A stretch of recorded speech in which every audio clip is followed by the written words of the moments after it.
بسم اللہ الرحمن الرحیم۔ اللہ کے نام کے ساتھ شروع جو بڑا مہربان اور نہایت رحم فرمانے والا ہے۔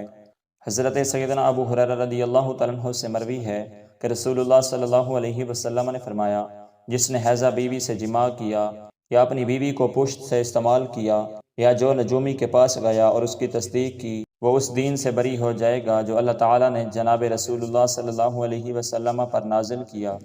حضرت سیدنا عبداللہ بن عباس رضی اللہ تعالیٰ عنہ سے مروی ہے کہ جو آدمی حیضہ بیوی سے مجامعت کرتا ہے اس کے بارے میں حضور علیہ الصلاۃ والسلام نے فرمایا وہ 1 دینار یا نصف دینار کا صدقہ کرے۔ دوسری سند، جو آدمی حیضہ بیوی سے ہم بستری کرتا ہے اس کے بارے میں نبی علیہ الصلاۃ والسلام نے فرمایا وہ 1 دینار صدقہ کرے، اگر اس میں اتنی ہمت نہ ہو تو نصف دینار صدقہ کرے۔ حضرت سیدہ میمونہ رضی اللہ تعالیٰ عنہا سے مروی ہے کہ رسول اللہ صلی اللہ علیہ وسلم اپنی بیویوں کے ازار سے اوپر والے حصے کو استعمال کر لیتے تھے جبکہ وہ حیض کی حالت میں ہوتی تھیں۔